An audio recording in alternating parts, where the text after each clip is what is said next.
3부에 배우신 우리 성도님들 주의 사랑으로 사랑합니다. 사랑합니다. 오늘 말씀은 마태복음 9장 11절에서 15절 죄인을 부르러 오신 예수님이라는 제목으로 말씀을 같이 상고하겠습니다. 먼저 11절에서 13절에 제사를 원치 않으시고 긍휼을 원하신다라고 말씀하십니다. 우리 11절에서 13절까지 같이 봉독합니다. 바리새인들이 보고 그의 제자들에게 이르되 어찌하여 너희 선생은 세리와 죄인들과 함께 잡수시느냐? 예수께서 들으시고 이르시되 건강한 자에게는 의사가 쓸데없고 병든 자에게라야 쓸데있느니라. 너희는 가서 내가 긍휼을 원하고 제사를 원하지 아니하노라 하신 뜻이 무엇인지 배우라. 나는 의인을 부르러 온 것이 아니요 죄인을 부르러 왔노라 하시니라. 아멘. 예수님께서 세관에 앉아있는 마태를 보시고 마태에게 말씀하시기를 나를 따르라 라고 말씀하십니다. 그때의 이 마태는 누가복음에 동일하게 기록된 말씀을 보면 모든 것을 버리고 일어나 따르니라 라고 기록되어 있습니다. 이 마태는 돈은 많이 있었지만 그가 사람들도 떠나갔고 심령도 메마르고 자기가 죄인인 것을 깨닫게 되고 할 수 없는 자임을 알게 되었습니다. 그리고는 아무도 찾아주지 않고 아무도 함께하지 않을 때 주님이 나를 따르라 하는 그 음성을 듣고 주님을 따라가게 됩니다. 그리고 이 마태는 예수님으로 말미암아 구원을 받고 심령이 살아나고 병 고침을 받고 그가 다시 회복되어져서 예수님의 제자가 되고 주를 위해 쓰임받는 사람이 될 수 있었습니다. 이 마태는 예수님이 불러주신 것이 너무 감사해서 주님을 집으로 초청했습니다. 그리고 주님과 함께 잔치를 벌이고 식사를 할 때에 이 소식을 들은 많은 세리들과 죄인들이 예수님을 찾아왔고 마태의 집에서 예수님과 제자들과 함께 식사를 하면서 복음을 듣고 심령들이 살아나는 역사가 일어나게 되었습니다.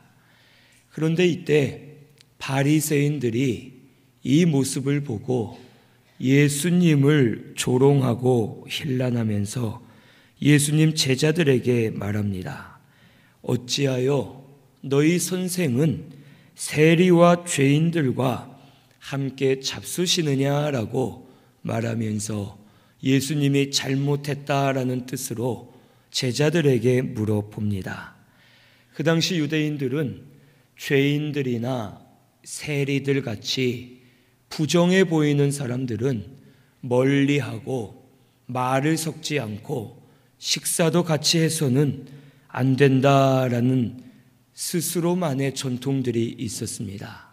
그래서 죄인들은 혹 마주치거나 몸이 닿거나 말을 섞거나 식사를 같이 하면 그 죄인들처럼 부정하게 된다라고 착각을 하고 죄인들을 멸시하고 무시하고 그 죄인들과 함께 있던 예수님도 혹 더러워질 것을 여기면서 예수님에게 공격하듯이 질문을 하였습니다. 그때 예수님께서는 이 말을 들으시고 이들에게 말씀하시기를 건강한 자에게는 의사가 쓸데없고 병든 자에게라야 쓸데있느니라 라고 말씀하십니다. 실제로 건강한 자에게는 의사가 쓸데없습니다. 하지만 병든 사람은 의사가 필요하고 의사를 찾아가야 되고 의사를 만나야지만 고침을 받을 수가 있습니다. 그런데 여기 건강한 자는 바리새인들을 비유해서 하시는 말씀인데, 이 바리새인들이 진짜 건강한 자가 아니라는 것입니다. 스스로는 건강한 척하고, 스스로는 병들지 않은 척하고, 스스로는 죄인이 아닌 척, 깨끗하고 의로운 척하지만 저들이 진짜 병자라는 뜻입니다. 또한 여기 병든 자에 대해 말씀하신 것은, 이 병든 자는 세리와 죄인들을 말합니다. 이 세리와 죄인들은 사람들이 정죄합니다. 스스로도 나는 죄인입니다. 나는 죽을 수밖에 없는 자입니다. 나는 아무것도 할 수 없는 더러운 자입니다 하면서 스스로가 죄인인 것을 자백하고, 스스로 병든 자임을 자백하면서 고침받기를 원하는 자들입니다.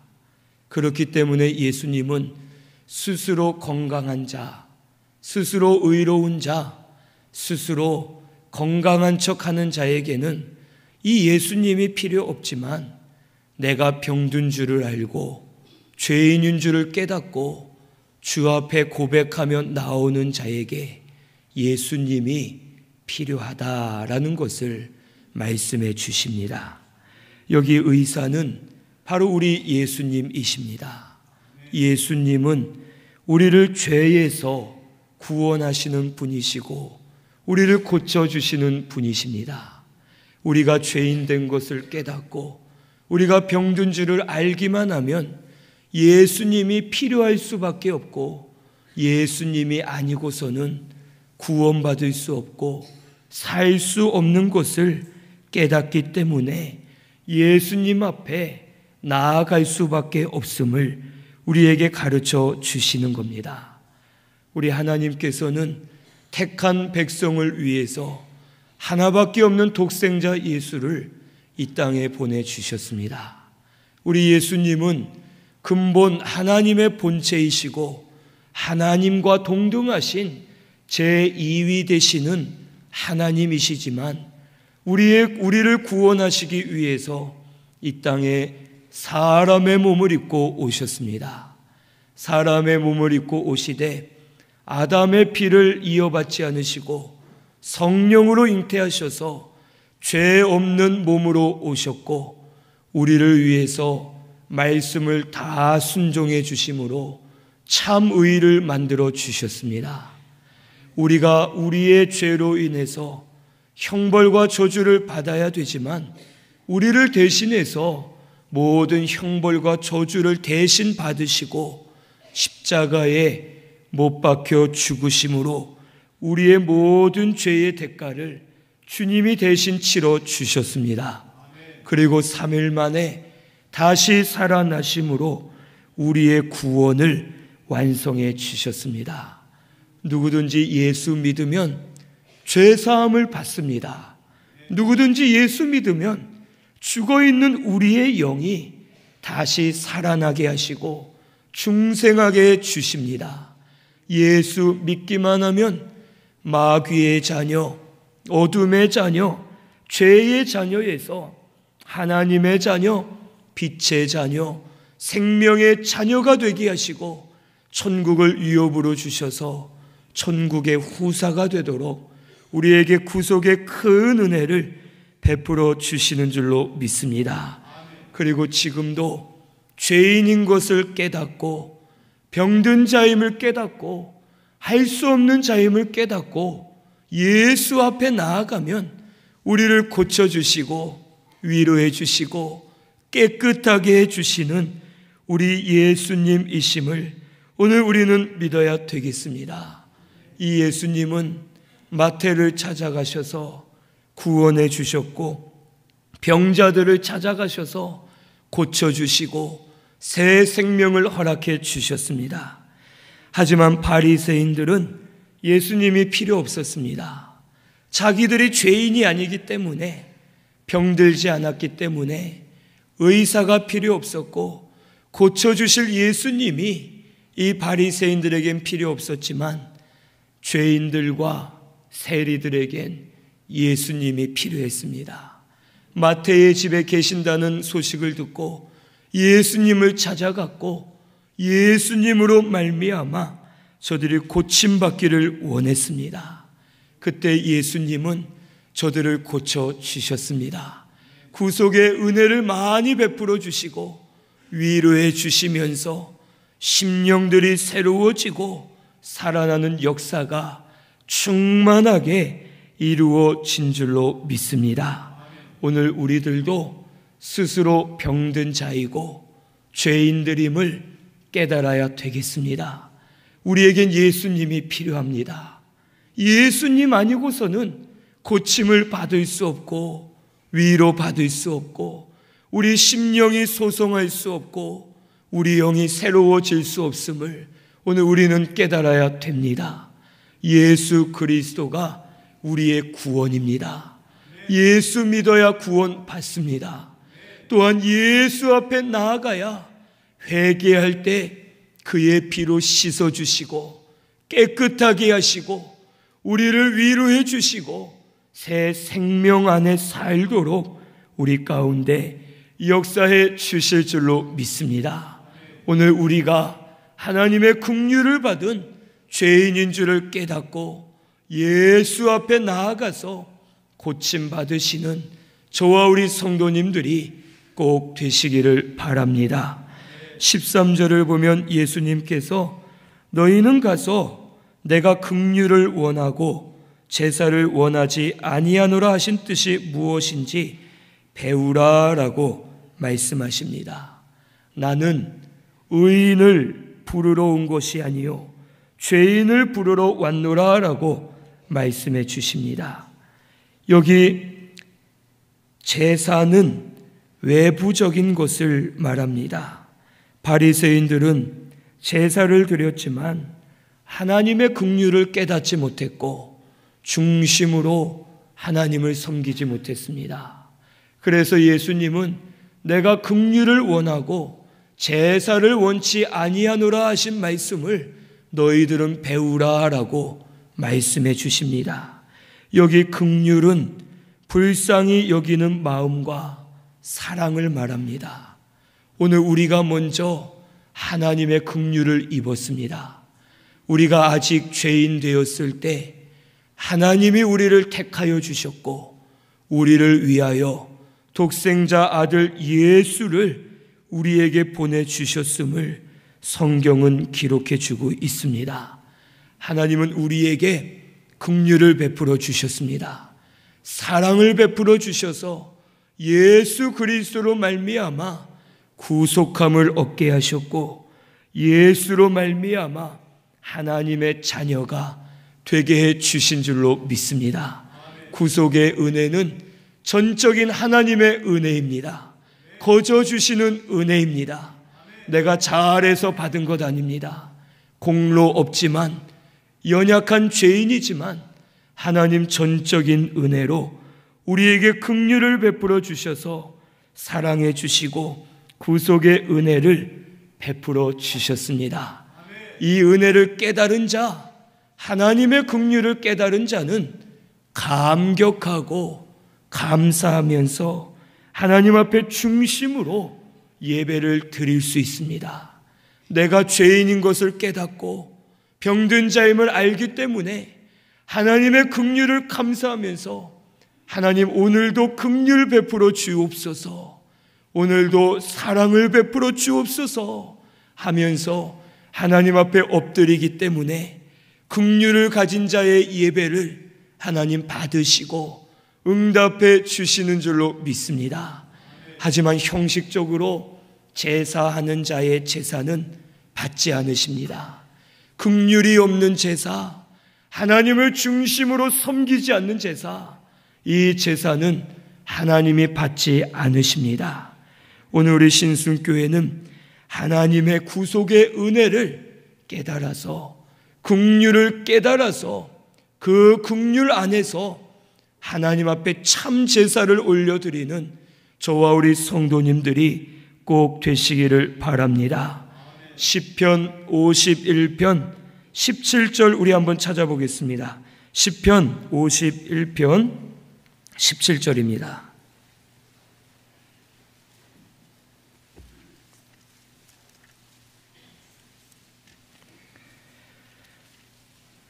(839페이지에) 있습니다.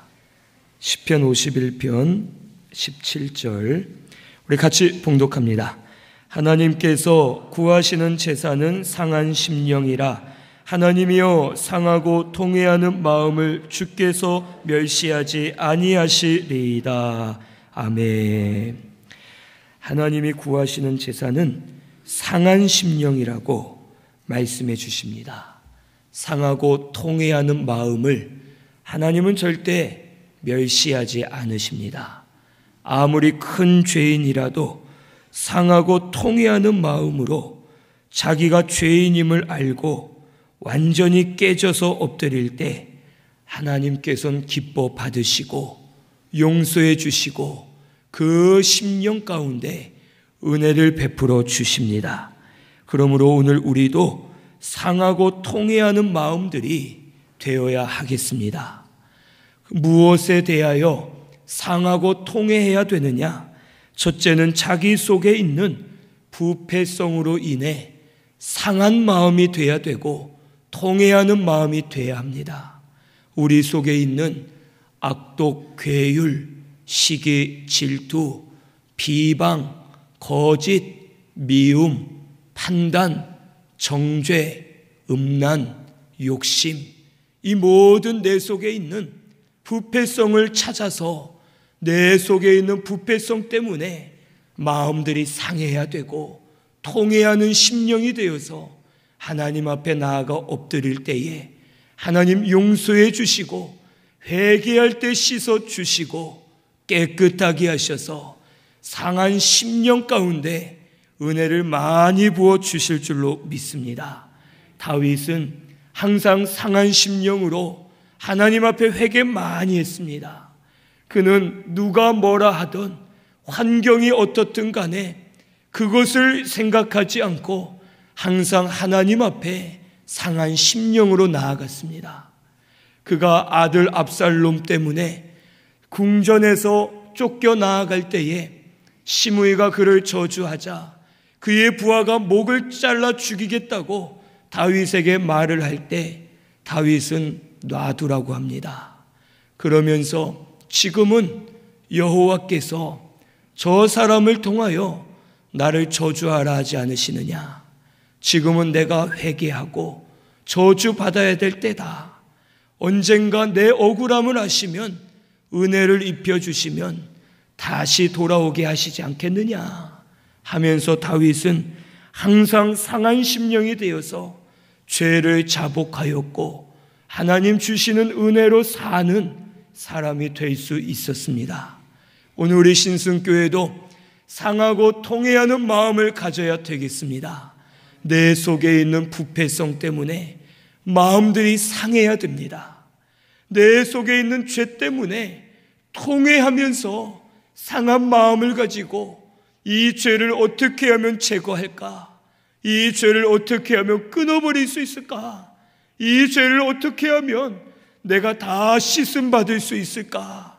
하면서 상하고 통회하는 심령으로 나아갈 때 회개하는 자에게 은혜 주시고 심령들 가운데 은혜 주셔서 사는 역사가 일어나게 해 주실 줄로 믿습니다.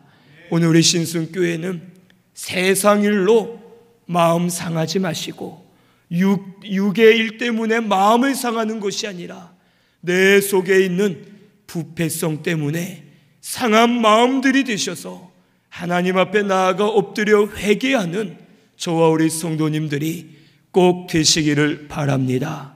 두 번째로 무엇에 대하여 상하고 통회해야 되는가? 하나님이 원하시는 표준에 도달하지 못한 것을 통회해야 합니다. 하나님께서 각자에게 원하시는 수준이 있고 목표가 있습니다. 우리가 그만큼 말씀 순종하지 못하고 그만큼 만들어지지 못한 것, 하나님을 더 섬길 수 있는데 더 섬기지 못한 것, 대충 하고 편안하게 적당히 한 것, 사명에 충성하지 못한 것을 상하고 통회하는 마음으로 하나님 앞에 부르짖어야 되겠습니다. 항상 더 할 수 있는데 못한 것을 회개하고 하나님 앞에 충성할 때에 하나님이 그 제사를 받으시고 응답해 주실 줄로 믿습니다. 세 번째로, 사랑하지 못한 것을 상하고 통회해야 되겠습니다. 하나님의 사랑을 깨닫지 못해서 다른 이들을 사랑하지 못하고 하나님을 중심으로 사랑하지 못한 딱딱히 굳어진 마음, 교만한 마음을 붙들고 상한 심령이 되어서 회개하기만 하면 하나님 깨끗하게 씻어주시고 온전하게 해주실 줄로 믿습니다. 오늘 우리 신승교회는 자기의 부패성 때문에 하나님 원하시는 수준에 도달하지 못해서 사랑이 없으므로 마음들이 상하고 통회하여 하나님 앞에 회개하며 나아가는 저와 우리 성도님들이 꼭 되시기를 바랍니다. 오늘 우리 죄 없다 하지 마시고, 병들지 않았다 하지 마시고, 나는 괜찮다 하지 마시고, 남을 판단만 하고 있지 마시고, 내가 죄인임을 깨닫고 내가 병든 자임을 깨닫고 예수 앞에 나아가 엎드리시는 우리 모든 성도님들 되시기를 바랍니다. 우리 주님은 죄인을 부르러 오셨습니다. 죄인들이 찾기만 하면 만나 주시고 고쳐 주시고 위로해 주시는 우리 예수님이심을 믿고 나아가는 저와 우리 성도님들이 꼭 되시기를 바랍니다. 14절에서 15절은 신랑을 빼앗길 날이 온다고 말씀해 주십니다. 우리 같이 14절부터 15절까지 봉독합니다. 그때에 요한의 제자들이 예수께 나와 이르되 우리와 바리새인들은 금식하는데 어찌하여 당신의 제자들은 금식하지 아니하나이까? 예수께서 그들에게 이르시되 혼인집 손님들이 신랑과 함께 있을 동안에 슬퍼할 수 있느냐? 그러나 신랑을 빼앗길 날이 이르니니 그때에는 금식할 것이니라. 아멘. 이 요한의 제자들이 예수님께 나와서 묻기를 우리와 바리새인들은 금식을 하는데 왜 당신의 제자들은 금식하지 않습니까? 라고 물어봅니다. 이 말은 이 요한의 제자들은 바리새인들을 봐도 겉으로 금식하는 게 보이고 자기들을 봐도 금식하는 것이 보입니다. 기도하는 모습도 보이고 여러 가지가 보이는데 예수님의 제자들은 도무지 그런 모습이 보이지 않습니다. 금식도 안 하는 것 같고 기도도 많이 하는 것 같지 않고 왜 당신의 제자들은 금식하지 않습니까? 신앙생활 제대로 하는 겁니까? 하면서 예수님에게 물어봅니다. 그때 예수님의 대답은 혼인집 손님들이 신랑과 함께 있을 동안에 슬퍼할 수 있겠느냐? 그러나 신랑을 빼앗길 날이 이르리니 그때에는 금식할 것이니라 라고 말씀해 주십니다. 혼인집 잔치에 갔는데 우리가 결혼식에 갔는데 결혼식을 즐겁게 잘 지내고 있는데 그 가운데 울면서 금식하고 슬퍼하는 사람은 오히려 이상한 사람입니다. 혼인집 잔치에 갔을 때에는 같이 즐거워하고 신랑 신부와 함께 기뻐하고 잔치에 참여하는 것이 마땅합니다.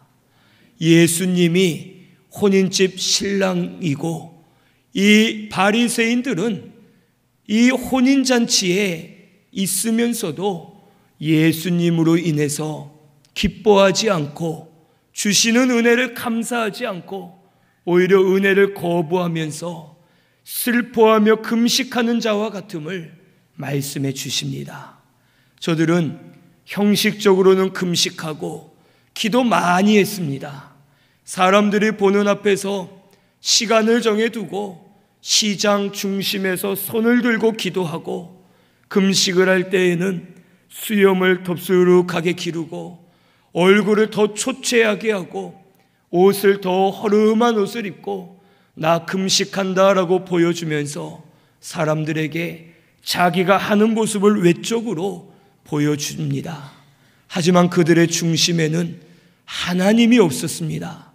하나님의 긍휼을 깨닫지 못했고 중심으로 하나님 앞에 하지 않았기 때문에 금식을 많이 해도 저들은 깨달을 수가 없었습니다. 예수님이 하나님이시고 그리스도이신데 예수님을 깨닫지 못해 배척하고 배신하면서 예수님을 대적하는 일들을 이들은 많이 했고 결국은 예수님을 죽이기까지 했습니다. 그러므로 이들은 금식은 하지만 깨닫지 못한 자요, 중심이 없는 자요, 바로 섬기지 못하는 자요, 은혜를 주셔도 받지 못하는 자임을 가르쳐 주십니다.